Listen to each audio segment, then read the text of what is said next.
कैसे हो? बहुत दिनों बाद आपसे बात हो रही है, जस्ट बात के बाद। राइट। जस्ट बात एक बहुत अच्छा प्लेटफॉर्म था कोविड टाइम में। हाँ जी। जब हम बहुत अच्छे इंटरेस्टिंग टॉपिक्स के ऊपर मेंटल हेल्थ पे हम बातें करते थे हाँ जी। एंड बहुत लोगों तक हेल्प पहुंचती थी। हाँ जी। हाँ जी दोस्तों, मैं आज आपको बताना चाहता हूँ, जो आज हमारे साथ गेस्ट हैं, मैम रिया हमनानी जी। ये साइकोलॉजिस्ट हैं। ये बहुत अच्छी सर्विस प्रोवाइड करते हैं अपने क्लाइंट्स को। मैम, आप अपने बारे में बताइए थोड़ा सा शॉर्ट्स में, आप क्या क्या सर्विस देते हो? जी। सो बेसिकली मैं एक काउंसलिंग साइकोलॉजिस्ट हूँ, एक प्राणिक हीलर हूँ एंड ये टाइटल्स के अंडर जो मैं सर्विसेज देती हूँ, जो मैं पेरेंटिंग काउंसलिंग करती हूँ। पेरेंटिंग इश्यूज होते हैं, खास करके टीनेजर्स एंड पेरेंट्स के बीच में बहुत कॉन्फ्लिक्ट्स देखे जाते हैं, तो वो इश्यूज को रिजॉल्व करने में मैं काउंसलिंग देती हूँ। बिहेवियरल प्रॉब्लम्स होती हैं बच्चों के अंदर, बिहेवियरल इश्यूज बहुत होते हैं, राइट फ्रॉम से 3 years of age, 2 years of age के बच्चों से लेके बड़े होने तक पेरेंट्स को बहुत ज्यादा दिक्कतें आती है, क्योंकि वो बहुत ही डिफिकल्ट फेज से चल रहे होते। पहले के टाइम पे बहुत सारे बच्चे होते थे माँ बाप के, ठीक है, तो वो पल जाते थे। आजकल एक या दो संभलने भी मुश्किल हो जाते हैं, तो उनके प्रॉब्लम्स को रिजॉल्व कराने में मैं हेल्प करती हूँ। रिलेशनशिप इश्यूज को मैं एड्रेस करती हूँ, डिप्रेशन, एंजाइटी, स्ट्रेस, फियर, इस तरह की सारी जो मेंटल हेल्थ इश्यूज होते हैं, जो मेंटली हमें अनस्टेबल कर देते हैं, उनको रिजॉल्व कराने में मैं हेल्प करती हूँ। Okay. As a pranic healer मैं आपका ऑरा हीलिंग एंड चक्रल हीलिंग करती हूँ। वो एक अलग ही साइंस है। ये सभी एरियाज में मैं वर्क मैम, करती हूँ। प्रेनिक हीलर तो बहुत कम लोग करते हैं, उसके बारे में कुछ बताइए ऑडियंस को, वो क्या होता है? अच्छा, सो प्राणिक हीलिंग एक एनर्जी साइंस है, एनर्जी सब्जेक्ट है, जो कि हम हमारे ऑरा पे वर्क करते हैं। हमारी फिजिकल बॉडी के बाहर हमारी एक एनर्जी बॉडी होती है, जिसके अंदर अलग अलग जगह पे एनर्जी सेंटर्स होते हैं। अब ये एनर्जी सेंटर्स ये काम करते हैं, यूनिवर्स से एनर्जी एब्जॉर्ब करके हमें वो एनर्जी देते हैं, जिस वजह से हम एग्जिस्ट करते हैं या सरवाइव करते हैं। ओके। ठीक है, ये साइंस सब लोगों में इतनी कॉमनली पॉपुलर नहीं है, बट धीरे धीरे लोगों में अवेयरनेस आ रही है। हाँ जी। राइट। अब ये एनर्जी सेंटर्स जो जिनको हम चक्र के नाम से जानते हैं, उनमें अगर गंदगी आ जाती है तो वो फंक्शन करना बंद कर देते हैं या ब्लॉक हो जाते हैं। तो प्राणिक हीलिंग के जरिए हम क्या करते हैं, इसमें टेक्निक्स हमें सिखाई जाती है हीलर्स को। तो हम उस डर्टी एनर्जी को क्लीन करते हैं एंड उसमें यूनिवर्स से हम फ्रेश एनर्जी लेकर हम उनको पास ऑन करते हैं पेशेंट को। और ओके। प्राणिक हीलिंग वर्क करता है हर एरिया ऑफ लाइफ में, जैसे कि हेल्थ है, वेल्थ है, रिलेशनशिप है, बिजनेस है, ग्रोथ, करियर, हर एरिया में वो हेल्प करता है। हाँ जी। हाँ जी दोस्तों, तो जैसे कि मैंने बताया, ये काफी कुछ करती हैं। ये रिलेशनशिप काउंसलर जी। भी है, प्रेनिक हीलर भी है, साइकोलॉजिस्ट भी हैं। कि जी। मेंटल हेल्थ के रिलेटेड जितने भी इशू है, ये सभी कवर करती है बेसिकली। जी। जी। हाँ जी। हाँ जी। मैम, जैसे आज हम बात करेंगे एंजाइटी के बारे में। ते- आप ओके। अगर सरल भाषा में ऑडियंस को बताना चाहे, एंजाइटी क्या है? देखा जाए तो फितूर है। हाँ जी। देखा जाए तो दिमाग का फितूर है और कुछ भी नहीं, सबसे सरल भाषा में अगर मैं बोलूं तो। हाँ जी। ठीक है, तो ये एक डर है जो हमने अपने जहन में पाला हुआ है। हाँ जी। ठीक है, फियर को अगर हम बोले तो फियर रियल है, कि कोई चीज से हमको डर लग रहा है कि हम कूदेंगे। फॉर एग्जाम्पल, बहुत बड़ी हाइट है कोई जगह की और हमें डर लग रहा है कि मैं यहाँ से कूदूंगी तो मैं गिर जाऊंगी, मैं टूट जाएगी, हड्डियां टूट जाएंगी या कुछ हो जाएगा। तो वो एक डर है जो कि बहुत बहुत ही रियल है। बट एंजाइटी ज्यादातर केसेस में रियल नहीं होती है। वो एक हमने अपने अंदर ही एक ख्यालों का पहाड़ बनाया होता है कोई चीज के अगेंस्ट, जो कि हमें हमारी डेली लाइफ के एक्टिविटीज को बहुत डिस्टर्ब कर देती हैं, हमें मेंटली हमें पीसफुल नहीं रहने देते हैं। ठीक है, तो कई लोगों की ये टेंडेंसी होती है एंशियस होने की।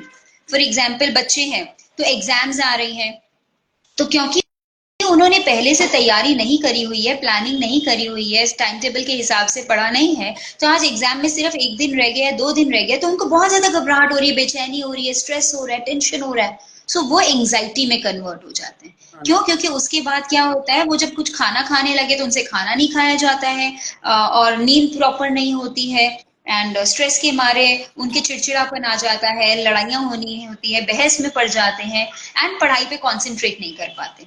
हाँ तो जी। ये एंजाइटी के कुछ सिम्टम्स आ जाते हैं, हाँ जी। स्टूडेंट्स की बात करूँ तो। हाँ जी। तो इस तरह से काफी हर केस में, किसी को परफॉर्मेंस एंजाइटी है, कोई कॉर्पोरेट सेक्टर में ऑफिस में काम कर रहा है तो उसको परफॉर्मेंस एंजाइटी हो सकती है। ठीक है। हाँ जी। छोटा बच्चे के मामले में देख लें, अगर हम लोग बहुत छोटे बच्चे होते हैं, 1-2 साल या ऐसे, तो उन बच्चों को अगर होती सेपरेशन एंजाइटी होती है कि माँ बाप से दूर जाने का डर और घबराहट होती है, तो वो बहुत ही रोते हैं, बेचैन होते हैं, बिलखते हैं।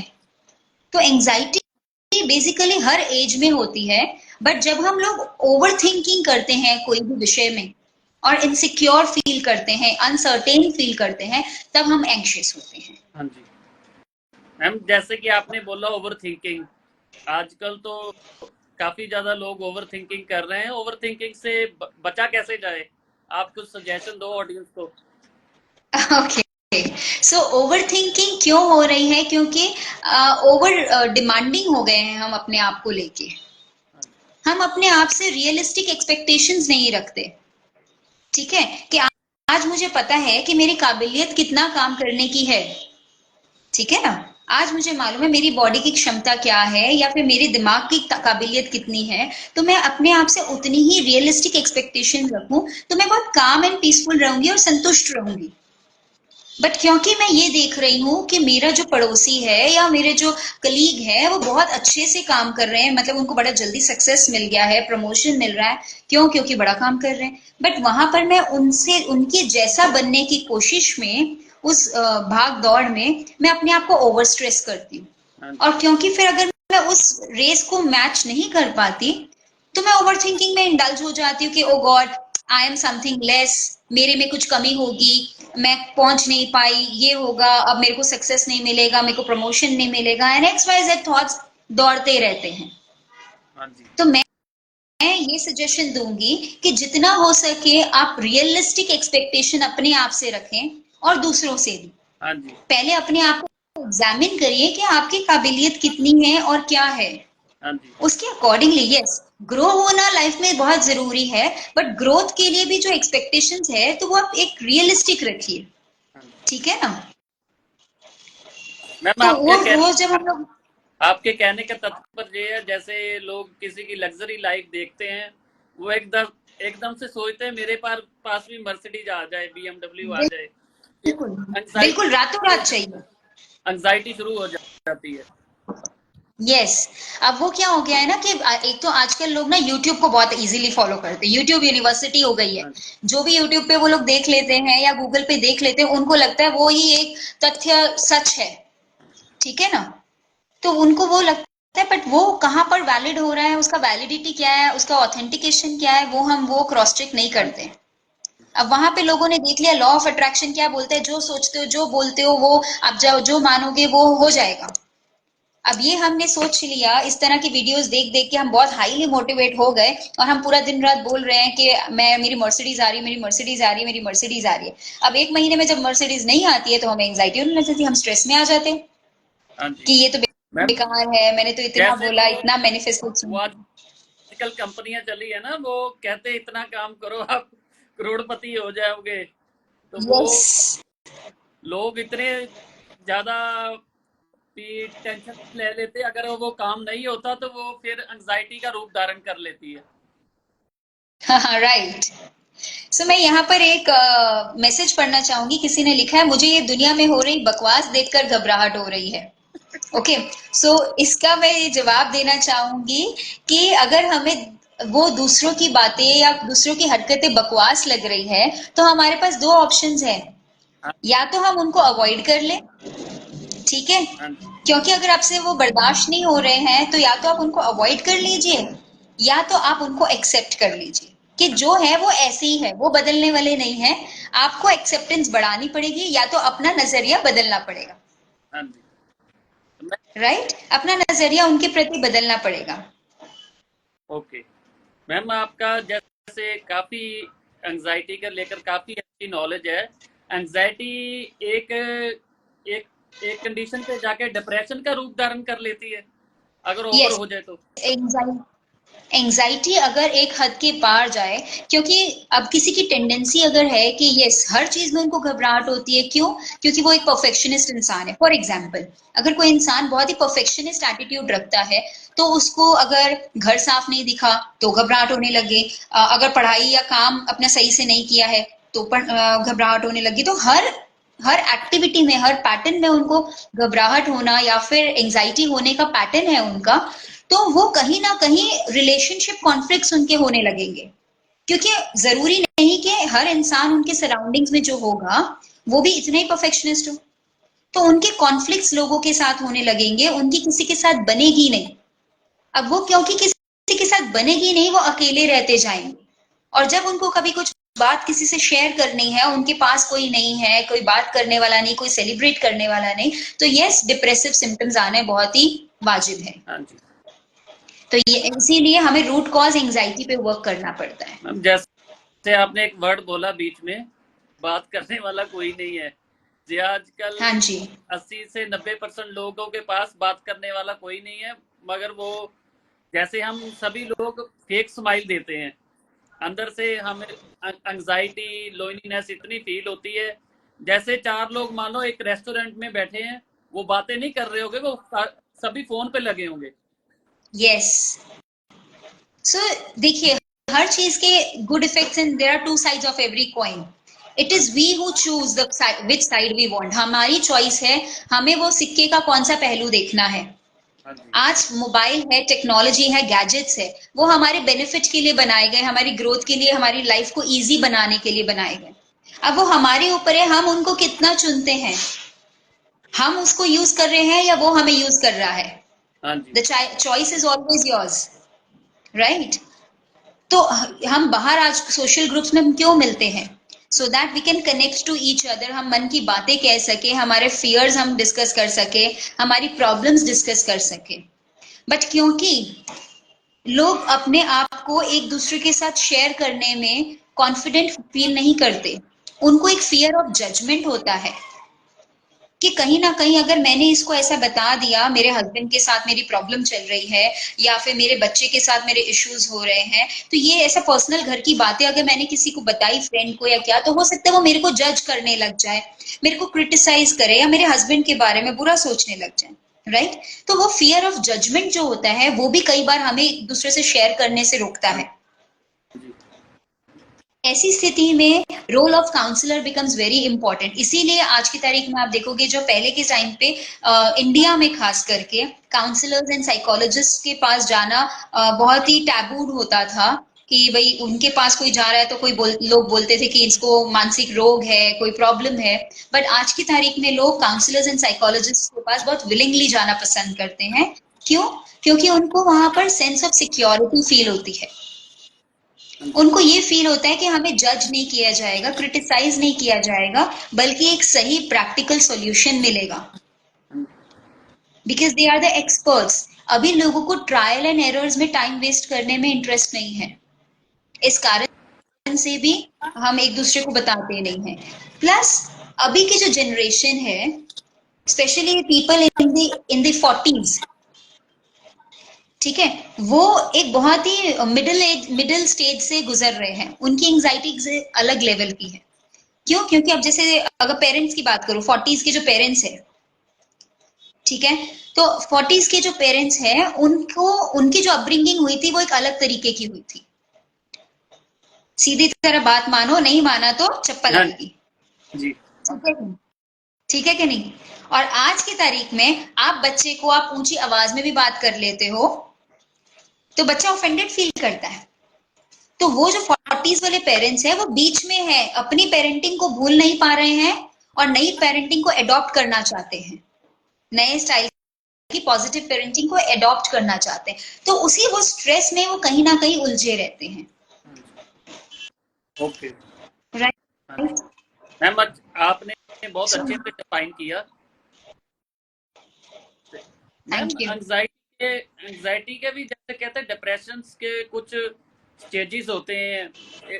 कुछ स्टेजेस होते हैं कि जैसे काउंसलर ठीक कर देते हैं। कुछ एक्सट्रीम लेवल पे डिप्रेशन चला जाए तो फिर मेडिसिन काम करती है। एंजाइटी के भी ऐसे ही कुछ होते हैं पार्ट्स। जी बिल्कुल, देखिए जब एंजाइटी एक बेसिक लेवल पे है, कोई काफी हद तक की जो एंजाइटीज होती हैं वो हम थेरेपी के थ्रू ट्रीट कर सकते हैं, क्योंकि एंजाइटी ट्रीट करने के लिए आज तक की सबसे इफेक्टिव थेरेपी साइकोथेरेपी जो कंसिडर की जाती है that is cognitive behaviour therapy, which is a talk therapy. उसमें कोई भी तरह की मेडिसिन नहीं दी जाती है। I am a CBT practitioner, मैं सीबीटी को प्रैक्टिस करती हूँ, ये थेरेपी को। एंड क्लाइंट्स को उसमें हम थिंकिंग पैटर्न्स को हम आइडेंटिफाई करते हैं। सीबीटी एक जो थेरेपी है उसमें 10 तरह के थिंकिंग एरर्स को आइडेंटिफाई किया जाता है कि इंसान की सोचने की जो शक्ति है उसमें 10 प्रकार की अलग अलग गलतियां हो सकती है। इनमें से अगर कुछ कैटेगरी में वो आता है तो उसको हमें करेक्ट करने की जरूरत है। हमने अपने सोच को करेक्ट कर दिया तो आपकी प्रॉब्लम काफी हद तक सॉल्व हो जाती है। एंड फर्दर उसको निकालना कैसे है, उसके लिए फर्दर ट्रीटमेंट होता है, फर्दर थेरेपी दी जाती है। हाँ जी। राइट। तो सीबीटी अभी तक की काफी हद तक इफेक्टिव थेरेपी मानी जाती है, बट कुछ केसेस ऐसे होते हैं जो कि एकदम एक्सट्रीम होते हैं, जैसे कि ओसीडी भी। ओसीडी एक एंजाइटी का ही एक्सट्रीम पोजीशन है। I think there is lot of disturbance, कहाँ से आ रही है आई डोंट नो। आपको भी डिस्टरबेंस फील हो रही है? अब ठीक है, थोड़ी सी ठीक है। ओके, हाँ जी। तो मैं ओसीडी के बारे में बता रही थी। ओसीडी एक ऑब्सेसिव कंपल्शन डिसऑर्डर जो कि एंजाइटी का ही एक कैटेगरी में आता है। उसमें इंसान को जैसे बहुत ज्यादा कंपल्शंस होते हैं अपने थॉट्स को लेके। ठीक है, अब ये जो है इसको भी हम सीबीटी के थ्रू ट्रीट कर सकते हैं, बट कुछ पेशेंट्स जो होते हैं एक्सट्रीम लेवल हो जाते हैं, जैसे उनको एंजाइटी के मारे नींद नहीं आना। अब वो नींद नहीं आना तो वो इतने रेस्टलेस हो जाते हैं कि उनका उठना बैठना, कोई भी एक्टिविटी में इंटरेस्ट नहीं आना, बेचैनी रहना। तो वैसे टाइम पे उनको फिर कुछ मेडिसिन प्रिस्क्राइब की जाती है जो कि एक साइकेट्रिस्ट देता है। वो एक साइकोलॉजिस्ट या साइकोथेरेपिस्ट मेडिसिन प्रिस्क्राइब नहीं कर हाँ। सकते। ओनली एक साइकेट्रिस्ट एक मेडिसिन प्रिस्क्राइब कर सकते हैं। मैम आप जैसे साइकोलॉजिस्ट भी हो, आप अपना एक्सपीरियंस ऑडियंस के साथ शेयर करें। आपके जब पास एंजाइटी के कुछ पेशेंट्स आते हैं तो आप उनको कैसे ठीक करती हो? वंडरफुल। सो मेरे पास जो एंजाइटी के, जैसे हाल ही में एक पेशेंट है, एक लेडी है जिनको नींद की बहुत इश्यूज हैं। उनको लगता है कि नहीं मैं सोऊंगी नहीं तो मुझे मेरे को प्रॉब्लम हो जाएगी, मैं नींद नहीं आ रही है तो मैं बीमार हो जाऊंगी और मेरी तबीयत खराब हो जाएगी। तो बस उनको फिर वो सो सके या वो रिलैक्स हो सके, या उनके उनके केस में मैंने ये आइडेंटिफाई किया कि उनकी जो एनर्जी लेवल है वो बहुत हाई है और उसका जो यूज वो कर रहे थे वो बहुत कम कर रहे थे। ठीक है, तो ऐसे पेशेंट्स को खास करके हम बोलते हैं कि इवनिंग टाइम में आप बहुत ज्यादा कुछ फास्ट स्पोर्ट्स एक्टिविटी करिए। जैसे अब वो मिडिल एज लेडी है तो उनको मैंने बोला कि आप वॉकिंग करिए, रनिंग करिए, जॉगिंग करिए, कुछ एक्सरसाइजेस करिए, जुम्बा है, डांस है, इस तरह का जहां पे आपकी एनर्जी यूज हो रही है। ठीक है, ताकि आपका माइंड शांत हो सके। आपका माइंड ओवर थिंकिंग कर रहा है क्योंकि वो खाली बैठा हुआ है। पहले टाइम पे बोलते थे खाली दिमाग शैतान का घर, राइट। तो उस दिमाग को खाली बैठने नहीं देना है हमने, तो वरना वो शैतानियां करता रहेगा। तो उसको शैतानियां करने से बचाने से अच्छा है हम उसको एक डायरेक्शन दे दें, कोई ना कोई एक एक्टिविटी में हम उनको इन्वॉल्व कर दें।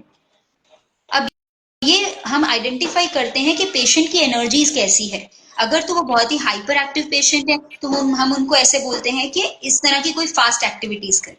और अगर ये वो बहुत शांत रहने वाला इंसान है, बहुत ही काम एंड कूल है, बट फिर भी उनकी बेचैनियां बहुत ज्यादा है, तो हमें उसका रूट कॉज आइडेंटिफाई करना होता है। उसके अकॉर्डिंगली सूटेबल टेक्निक्स यूज करके हम उनको गाइडेंस देते हैं। हाँ जी।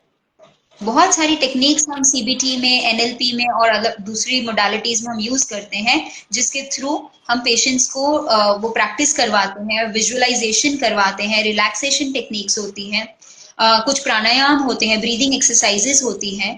तो इस तरह की हम प्रैक्टिसेस यूज करके थेरेपी के दौरान हम पेशेंट्स को आराम देते हैं।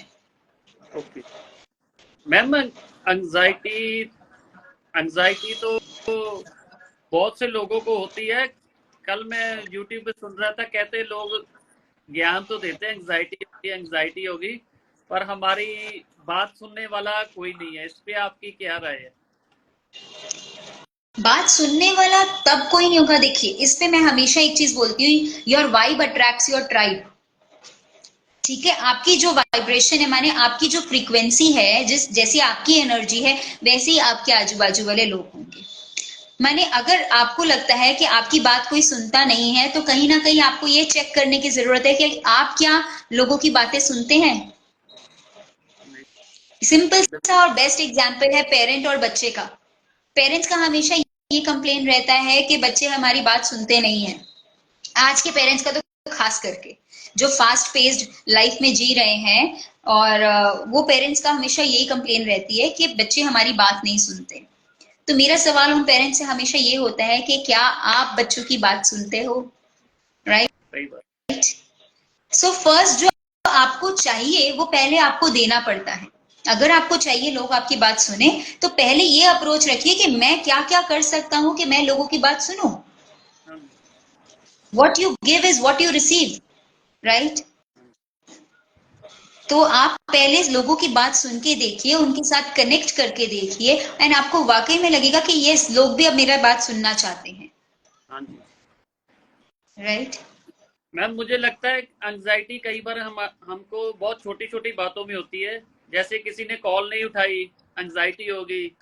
किसी ने व्हाट्सएप मैसेज का जवाब वो नहीं दिया। हम ना आजकल लेबल करने लग गए हाँ हैं। जी। आजकल ना, क्योंकि हर चीज बहुत इजीली एक्सेसिबल हो गया है ना, यूट्यूब और गूगल की डेफिनेशंस, हम लोग भाषा को हम रियल लाइफ में यूज करने लग गए हैं। हाँ। सारी इंफॉर्मेशन इतना इजी एक्सेस में हो गया है कि हमें जरा सा भी कुछ हो रहा होता है ना, हम सीधा गूगल करते हैं कि इसको क्या कहते हैं। उन्होंने बोल दिया भाई इसको एंजाइटी बोलते हैं, तो हमें जरा सा बस ऐसे, जैसे आप किससे बता रहे हो कि किसी ने फोन नहीं उठाया, या हमारा कॉल रिसीव नहीं किया, या हमारे साथ कहीं जाने के लिए मना कर दिया, ठीक है, तो हमें घबराहट होने लग जाएगी, हमें ओवर थिंकिंग करने लग जाएंगे, हमें स्ट्रेस हो जाएगा, और कोई किसी स्टेट में तो हम डिप्रेस भी फील करने लग जाते हैं। तो हम जरा जरा सी बातों को नेगेटिवली इतना ज्यादा ओवरथिंक करने लग जाते हैं कि वो हमारा स्ट्रेस का कारण बन हाँ जाए। जी। तो we have to learn to channelise our thoughts. हमें अपने थॉट्स को चैनलाइज करना बहुत जरूरी है, उनका अदर एस्पेक्ट देखना बहुत जरूरी है। जो सिक्के का दूसरा पहलू है उसको देखना हमें सीखना होगा, क्योंकि हम वो नहीं देख रहे हैं, इसीलिए हम सिर्फ एक नेगेटिव लेंस, जैसे कहते हैं ना, सावन के अंधे को सब हरा ही हरा दिखता है, तो हमने एक नेगेटिव लेंस पहना हुआ है अपने आंखों पे, अपनी बुद्धि पे, तो हमें सब कुछ नेगेटिव ही दिखाई देगा। वो नेगेटिव लेंस उतारने की जरूरत है। Exactly exactly. तो वो जैसे हम वो लेंस उतार देते हैं, तो हमें समझ आता है कि भैया दूसरी भी दुनिया है, हाँ जी। दूसरा भी पहलू एग्जिस्ट करता है। हाँ जी। राइट। तो यही थिंकिंग एरर्स होते हैं जो कि सीबीटी में हम अपने क्लाइंट्स को एजुकेट करते हैं। सीबीटी के थ्रू जब मैं अपने क्लाइंट्स को एजुकेट करती हूँ, मेरा मकसद ये कभी भी नहीं होता है कि क्लाइंट मेरे साथ जिंदगी भर जुड़ा रहे। In the very first session हम अपने क्लाइंट्स के सब सारा रेपो लेते हैं, केस हिस्ट्री लेते हैं, तभी हम उनको बताते हैं कि ये सेशंस जो है हमारे 6 से 8 सेशंस तक लगभग हमारे चलेंगे, जिसमें हम आपको एजुकेट करेंगे ताकि आप फ्यूचर में अपने खुद के काउंसलर बन सके। ताकि, क्योंकि प्रॉब्लम्स लाइफ में आनी खत्म नहीं होंगी, problems will always keep coming, but उसका सोल्यूशन, निवारण कैसे निकालना है, वो आपको सीखना है। तो उस वे से हम क्लाइंट को एजुकेट करते हैं, उनको टेक्निक सिखा देते हैं, प्रैक्टिस करवाते हैं, ताकि कभी भी फ्यूचर में उनको इस तरह की कोई प्रॉब्लम आती है तो वो अपनी हेल्प खुद कर सके। हाँ जी। एंड मेरे केस में तो ज्यादातर ऐसा होता है कि क्लाइंट एक आती है, और यूजुअली अगर मिडिल एज लेडी है 30-40 की, तो वो साथ ही साथ जाके घर पे अपनी मम्मी को, अपनी भाभी को, अपनी बहन को भी जाके ट्रीट कर रही होती है।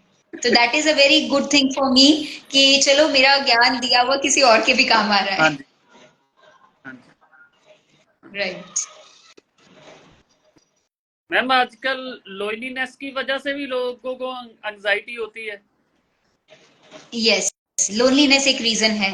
हाँ जी। बिल्कुल एक रीजन है। क्यों? क्योंकि जब उनको ये लग जाता है, अब आज फॉर एग्जाम्पल न्यूक्लियर फैमिलीज हो गई हैं, मॉडर्निज्म के नाम पे अभी काफी लोग, अब लोनलीनेस की अगर बात करें तो मैं बोलूंगी लिव इन रिलेशनशिप्स की बात देख सकते हैं हम यहाँ पे। तो वहां पे सिक्योरिटी नहीं होती है रिलेशनशिप्स में।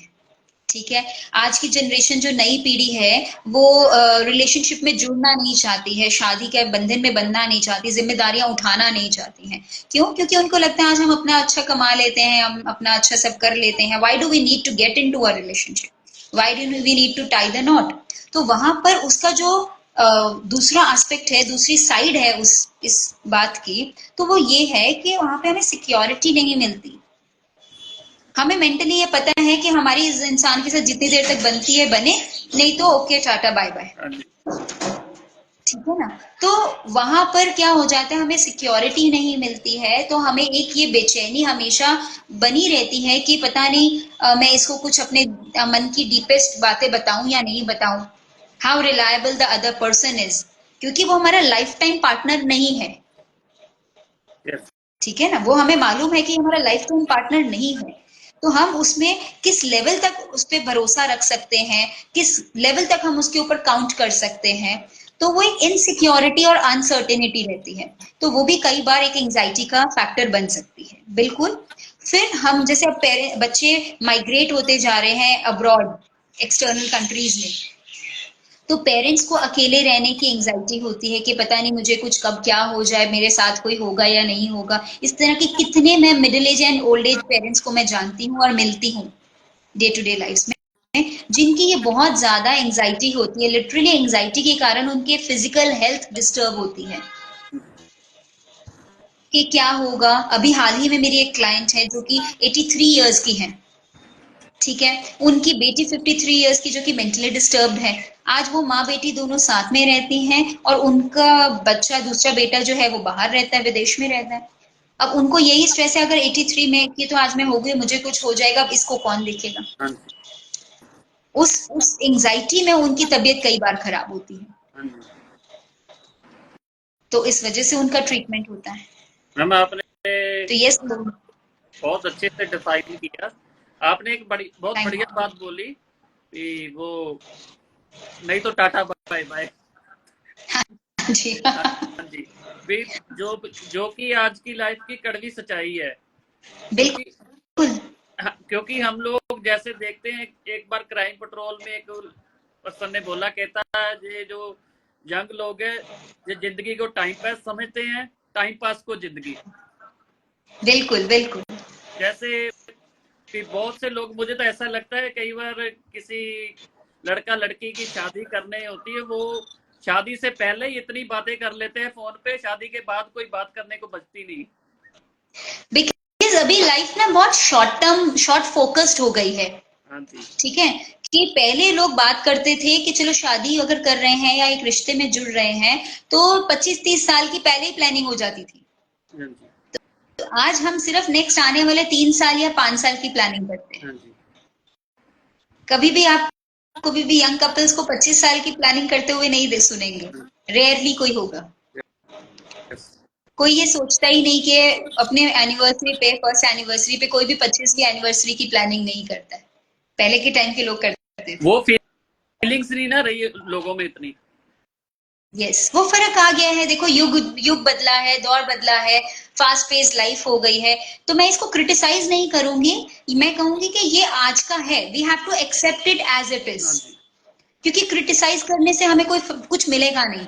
वो सिर्फ हम अपने मन को खुश करने के लिए क्रिटिसाइज कर रहे हैं कि नहीं भाई, हम जब थे, हम जब when we were in our teens and in our 20s, तो हम बड़ी अच्छी जिंदगी जी रहे थे और अभी वाले नहीं जी रहे हैं। No, we can not criticise. वो उस वक्त का दौर था, उस वक्त के हालातों के हिसाब से हमने उस वक्त जो बेस्ट था हमने वैसे जिया, और आज की जनरेशन जो अभी बेस्ट है वो उसको जी रही है। तो there is no point in criticising today और अप्रिशिएटिंग यस्टरडे।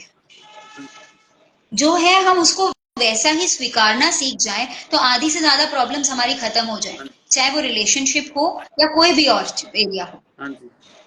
मैम आपने कि बहुत अच्छी ये बात बहुत से है। आपने बहुत अच्छी बात बोली। ये मैं किसी को क्रिटिसाइज नहीं करती, ये उनकी लाइफ है। अगर हम जी सभी लोग ऐसा सोचने लगे तो आधे से ज्यादा हमारी प्रॉब्लम्स वैसे ही फिनिश हो जाएंगी। बिल्कुल बिल्कुल। क्योंकि प्रॉब्लम शुरू, अब देखो सिंपल सी बात है, आज हम किटीज में जाती हैं लेडीज, ठीक है, वहां पे क्या होता है? क्रिटिसिज्म, कि फलाने ने उसको ऐसा बोल दिया, उसकी बहन ने ये किया, उसकी ननद ने ये किया, उसकी सास ने ये किया। What is it happening? Criticism. Rather हम दूसरे बंदे को अप्रिशिएट करना या एक्सेप्ट करना सीख जाए फॉर हु ही और शी इज, कि जो जैसा है, प्रकृति ने उसको ऐसा बनाया है, कुदरत ने उसको ऐसा बनाया, इसीलिए वो कैसा बिहेव कर रहा है। हाँ जी। तो who are we to decide or criticize that person? तो वहां पर हमारी अगर ये इंटेंशन और इस सोच से हम अगर ऑपरेट करते हैं, तो वहां पे हमारी मेजर प्रॉब्लम्स खत्म हो जाती हैं।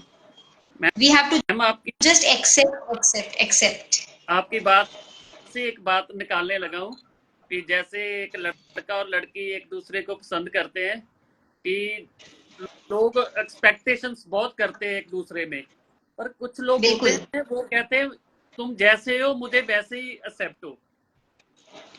राइट। लोगों के लिए चाहे वो मिट्टी हो, शुरू शुरू में जरूर बोलते हैं, लोगों वो के लिए। शुरू शुरू में जरूर बोलते हैं, हाँ जी। पर वही हो जाती है, जब शादी के 4 दिन हो जाते हैं ना, फिर वो उनकी बातें में नुक्स नजर आने लग जाते हैं कि तुम ये गलत करते हो, तुम वो गलत करते हो, और हम बदलने की कोशिश करते रहते हैं, तो और लड़ाई के बीज वहीं से बोए जाते हैं। हाँ जी मैम, जैसे लोग क्या करते, किसी ने मान लो नया काम शुरू किया, जैसे पंजाबी में बोलते हैं ना कि खुद को तो इल का कुकड़ नहीं होता तेनू, ते, ते उसके किसी ने काम शुरू किया, वो उसको अप्रिशिएट करने की बजाय उसको क्रिटिसिज्म ज्यादा करते हैं। Yes yes yes, that is a human tendency, वो हमारी ह्यूमन टेंडेंसी है कि हर कोई यही करता है। पर ठीक है, अब जिस बंदे ने अगर ग्रो करना है, ठीक है, तो वो फिर उनके क्रिटिसिज्म को भी इग्नोर करेगा। हाँ जी। सपोज आज आप, मैं अपना एक नया काम शुरू करती हूँ, नया वेंचर शुरू करती हूँ, और मेरे को कोई क्रिटिसाइज करता है कि इसने तो कितने ही काम कर लिए, कितने ही काम करके छोड़ दिए, अब एक और नया करने जा रही है, या वट एवर, कोई कुछ बोलेगा, कोई अप्रिशिएट करेगा कि ये बड़ी हार्ड वर्किंग है, हिम्मत नहीं हारती है, एक काम नहीं सक्सेस हुआ तो भी दूसरा शुरू करा, दूसरा नहीं हुआ तीसरा शुरू किया, कोई अप्रिशिएट करेगा, कोई क्रिटिसाइज करेगा।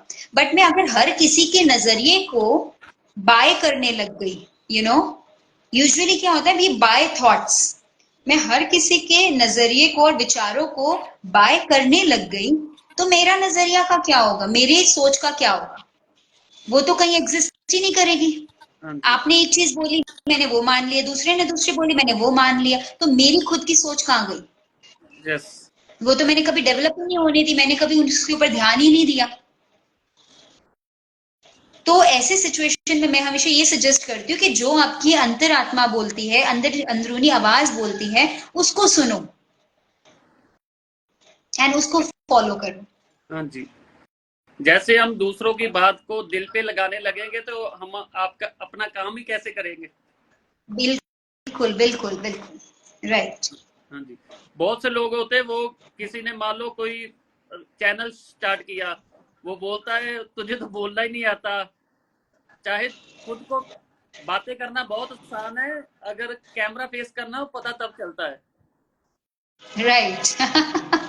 Exactly, it takes courage, it takes efforts. मुझे याद है मैंने फर्स्ट इंस्टा लाइव किया था, बीइंग, मैं ना अपने परिवार में मैं बहुत छोटी रही हूँ, सबसे छोटी रही हूँ, ठीक है, तो मैं हमेशा कैमरा कॉन्शियस, या लोगों में अंदर सामने बात करना, भीड़ भड़ाके में बात करना, ये मेरे अंदर का ना बहुत डर था, मैं घबराहट होती थी मुझे कोई टाइम पे।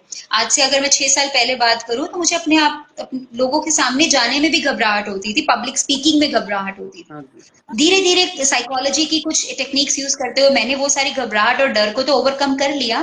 पर मैं यहीं पे शेयर करना चाहूंगी कि मैंने अपना फर्स्ट इंस्टा लाइव किया था कोविड के टाइम पे, हाँ जब मैं मेरी एक डाइटिशियन फ्रेंड के साथ मैंने फर्स्ट इंस्टा लाइव किया था। उसने मुझे बहुत एनकरेज किया था, एंड आज भी मैं उसको थैंक यू बोलती हूँ कि it was because of you कि मैं फर्स्ट टाइम लाइव कैमरा पे आ सकी थी। हाँ जी। बट वो हमारा जो डर होता है ना, वो तब तक ही रहता है जब तक हमने उस काम को अटेम्प्ट नहीं किया है। इफ वी अटेम्प्ट टास्क, कोई एक्टिविटी को हम अटेम्प्ट कर देते हैं, वहीं पर हमारा डर खत्म होना शुरू हो जाता है। हाँ जी। बट जब तक आप अटेम्प्ट नहीं करेंगे उसको, तब तक वो डर अंदर बना ही रहता है। हाँ जी। तो इस पे ही एक वो बुक है, वो ऑथर अंकुर वारिको, अगर आपने उनकी बुक पढ़ी हो, eat that big frog, eat that frog या ईट दैट बिग फ्रॉग ऐसा करके कुछ वो बुक का नाम है। तो वो इसी पे ही लिखी गई है कि जो आपके सबसे बड़े फियर्स हैं, जिन चीजों से आपको सबसे ज्यादा घबराहट या डर लगता है, उसी काम को आप सबसे पहले करिए। क्योंकि अगर आपने उस डर के ऊपर जीत पा ली ना, तो बाकी सारी चीजें तो आपके लिए इतनी आसान हो जाएगी। इनफैक्ट अगर आपने ध्यान दिया हो, हम जब स्कूल में थे, तो जो हमारा सबसे डिफिकल्ट चैप्टर या डिफिकल्ट क्वेश्चन होता था ना, तो हमारी टीचर्स हमें बोलती थी सबसे पहले आप वो खत्म कर लो, फिर बाकी सब आपको बहुत ही आसान लगेंगे। हाँ जी। तो वही थियरी अगर हम अपनी लाइफ में उतार लें कि जो चीजें से हमें डर लगता है, जो काम करने में या जिस रिश्तों में जाने से, कई लोगों को सोशल एंजाइटी होती है, सोशली जाने में, सोशल मीटिंग्स में जाने में घबराहट होती है, तो आप जानबूझ के जाइए, अपने माइंड को एक्सपोजर दीजिए। जो काम करने से घबराहट होए वो पहले करो, उसको एज अ चैलेंज लो। यस ये सब मैम। आई मीन मैं ऐसा सोचती हूँ, हो सकता है दूसरों की दूसरी राय हो, हाँ ये जी। मेरा सोचना नहीं नहीं, आपकी सोच बहुत अच्छी है। है। Thank you. हाँ जी मैम, आपने बहुत अच्छे से डिफाइन किया। एक बार बता दीजिए, अगर किसी ने, सामने वाले ने, मान लो मुझे देखना हो, कोई सामने वाला एंजाइटी से जूझ रहा है, तो कैसे मालूम पड़े? मतलब मैं समझी नहीं आपका सवाल।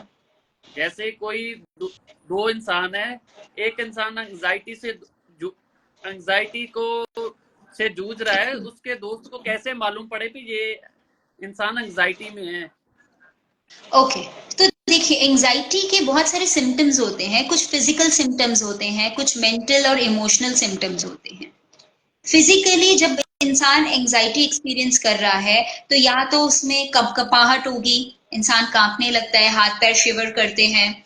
ओके, उसको बार बार वॉशरूम जाने की जरूरत महसूस होगी, क्योंकि हमारा डाइजेस्टिव, जब भी हमें एंजाइटी होती है तो सबसे पहले हमारा डाइजेस्टिव सिस्टम डिस्टर्ब होता है, जिसको बोला जाता है आईबीएस, इरिटेबल बाउल सिंड्रोम। ठीक है, तो वो एक प्रॉब्लम होती है, उनको बार बार वॉशरूम जाने की जरूरत फील होती है, कपकपाहट होना, पेट में गुड़गुड़ होना, सिर दर्द होना, या फिर बोली में हमारे बिहेवियर में चेंजेस आते हैं, चिड़चिड़ापन होना। ठीक है, इंसान फटाफट चलने लग जाता है, टू एंड फ्रो चलने लग जाता है, बैठ नहीं पाता है एक जगह पे। ये कुछ सिम्टम्स है। ठीक है, नींद ना आना, लॉन्ग टर्म पे जो सिम्टम्स है उनको, नींद नहीं आना, रात को रेस्टलेसनेस रहना, बेचैनी रहना, भूख ना लगना, या फिर स्ट्रेस के मारे ओवर ईटिंग करना। हाँ जी। दोनों एक्सट्रीम्स पॉसिबल है। ठीक है, ओके। नॉर्मल जो खाना खाते हैं उससे या तो बहुत ज्यादा खाते रहना, चिप्स फटाफट से माइंडलेस एक्टिविटीज करना, कि हम कॉन्शियस है ही नहीं हम क्या कर रहे हैं। हाँ जी। क्योंकि हमारा वहां पे माइंड है ना, जो लॉजिकल माइंड है वो चलना बंद हो जाता है, कि ये समझ सके कि ये सही है या गलत है, वो तर्क वितर्क करना दिमाग बंद कर देता है, तो सोच खत्म, सोच जैसे कहते हैं ना, ठप लग हो जाती है, सोचने की काबिलियत हमारी। तो उस वक्त हमारे दिमाग को समझ नहीं आता, तो माइंडलेस एक्टिविटीज में हम इन्वॉल्व हो जाते हैं। हाँ जी। तो ये कुछ फिजिकल, मेंटल और इमोशनल सिम्टम्स होते हैं जिससे हम पहचान पाते हैं कि यस, ये इंसान एंजाइटी एक्सपीरियंस कर रहा है। Thank you madam. In routine.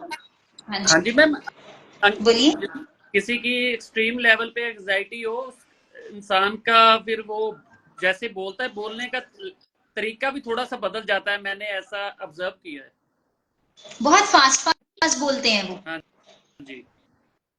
और इतना फास्ट बोलते हैं कि बोलते बोलते आज कुछ वर्ड्स मिस आउट कर जाते हैं, या फिर पूरा पूरा सेंटेंस ही नहीं बोल हाँ पाते। जी। हाँ जी। यस, हाँ जी। तो वो भी होता है, बिल्कुल होता है। Okay ma'am. तो इस तरह के बहुत सारे सिम्टम्स होते हैं, ये मैंने कुछ सिम्टम्स आपके साथ डिस्कस किए, बट यस, बहुत सारे सिम्टम्स होते हैं जिनको हम ध्यान में रखते हैं एग्जामिन करते हाँ वक्त। जी मैम, आपने एंजाइटी पे आज बहुत अच्छे से ब्रीफ किया। उम्मीद करता थैंक यू। हूँ ऑडियंस को काफी कुछ सीखने को मिला होगा आपसे। बिल्कुल। हाँ जी। तो मैम, आप अपने, अगर आपसे किसी ने एंजाइटी हो, किसी को स्ट्रेस हो, अगर आपसे कांटेक्ट करना हो, वो कैसे कर सकते हैं? वो मुझे यहीं पे इंस्टाग्राम पे डीएम कर सकते हैं या फिर मेरे नंबर पे कांटेक्ट कर सकते हैं, तो मैं कमेंट्स में नंबर डाल देती हूँ मेरा। हाँ जी, ठीक है। हाँ जी दोस्तों, मेरी भी सबसे आप सबसे नम्र बेनती है, अगर आप स्ट्रेस हाँ जी, से या स्ट्रेस से, डिप्रेशन से और कॉन्फिडेंस लो है उससे जूझ रहे हो, मैम से जरूर संपर्क कीजिए, आपका एक भी पैसा वेस्ट नहीं होगा, ये मेरी गारंटी है। Thank you so much. Ma'am ma'am का इतना अच्छा एक्सपीरियंस है, जो पहले आपकी प्रॉब्लम सुनेगी, फिर उसको देखेगी प्रॉब्लम कहाँ से शुरू हुई है, प्रॉब्लम को पकड़ेगी, फिर आपका सोल्यूशन करेगी। बिल्कुल, क्योंकि कोई भी प्रॉब्लम के सोल्यूशन में आने से पहले उसकी बहुत सारी स्टेजेस होती है। हाँ जी, अगर आपको बोल दूं, अगर आज आप मुझे अपनी प्रॉब्लम बताएं और मैं तुरंत आपको सोल्यूशन दे दूं, तो वो सोल्यूशन लॉन्ग टर्म नहीं होगा, वो सोल्यूशन भी बहुत सरफेस लेवल पे होगा। हाँ जी, ठीक है ना? तो अगर हम ये जानने की कोशिश करें कि इसको एंजाइटी कब से होती है, क्या पैटर्न रहा है इसकी एंजाइटी का, इंसान की एंजाइटी का, कि कब कब इसको एंजाइटी अटैक्स आए हैं और उसकी सिवियरिटी कितनी रही है, पहले ज्यादा सीवियर होता था या अभी ज्यादा सीवियर होता है, धीरे धीरे बढ़ता गया है या धीरे धीरे कम हुआ है, तो ऐसे बहुत सारे फैक्टर्स को हम ध्यान में रखते हैं, उसके बाद हम सोल्यूशन को डिजाइन करते हैं। हाँ वो ये सारी चीजों को एग्जामिन करने के लिए काफी टेस्टिंग टेक्निक्स होती हैं, इन्वेंटरीज होती हैं, सर्वेज होते हैं, वो सारी चीजें हम फॉलो करते हैं और उसके बाद हम एनालाइज करते हैं और उसके बाद मेथड्स को यूज करके हम जी, क्लाइंट को ट्रीट करते हैं। हाँ जी, हाँ जी दोस्तों, अभी जी, तो मैडम ने आप अपना नंबर भी शेयर कर दिया है। अगर आपको कोई भी प्रॉब्लम हो, मेंटल हेल्थ के बारे में लोग ज्यादा बात करना मैम पसंद करते नहीं है, उनके माइंड में फियर रहता है, पता नहीं लोग क्या बोलेंगे। राइट।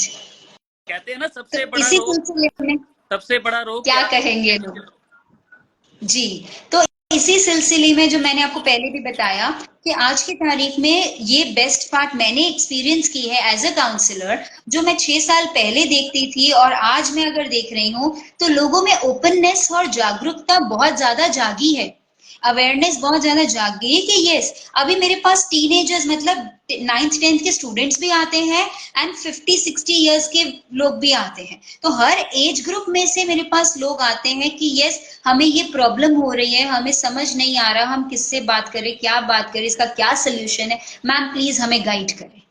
हाँ जी, तो वो ओपननेस जब लोगों में ये डेवलप होती है, तो वो देख के बहुत अच्छा लगता है कि लोगों को समझ में आ रहा है कि जैसे हम एक फिजिकल प्रॉब्लम, आज बुखार है, सर्दी खांसी है या कोई भी फिजिकल बीमारी होती है, हम कैसे तुरंत डॉक्टर पे जाते हैं और हम जरा भी ये नहीं सोचते कि डॉक्टर क्या सोचेगा या समाज वाले क्या सोचेंगे कि ये डॉक्टर पे जा रहे हैं। तो उसी तरीके से मेंटल हेल्थ भी उतना ही इम्पोर्टेंट है जितना कि फिजिकल हेल्थ है, इनफैक्ट शायद उससे कई गुना ज्यादा इम्पोर्टेंट है, क्योंकि मेंटली अगर आप पीसफुल हैं तो आप फिजिकली हेल्दी रहेंगे। ठीक है ना? हाँ तो जी, आपका मेंटल हेल्थ भी उतना ही इम्पोर्टेंट है, तो जब भी आपको कभी डिस्टरबेंस फील हो रही है, तो आपको उस चीज का ध्यान देना है और घबराना नहीं है, तो अपने जानकार में जो भी साइकोलॉजिस्ट है या काउंसलर है, उनसे संपर्क करना है। हाँ जी, please do not hesitate, this is my strong urge to everybody, कि हाँ कभी हेजिटेट ना करिए कि लोग क्या सोचेंगे अगर मैं साइकोलॉजिस्ट के पास जाती हूँ, हाँ क्योंकि अगर आप नहीं जाएंगे तो आपकी कंडीशन और सिवियर हो जाएंगे, तब लोग आपके बारे में और ज्यादा गलत सोचेंगे। जी, हाँ जी दोस्तों, ठीक है ना? और मैडम के बारे में आप जानना चाहते हैं, इनका इंस्टाग्राम पेज फॉलो कर लीजिए। Instagram thank you. Page Instagram page है इनका।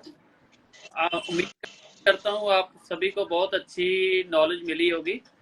ये इंस्टाग्राम लाइव का जो वीडियो जो यूट्यूब में भी थोड़े दिनों में अपलोड हो जाएगा, वहां पे भी देखना आप।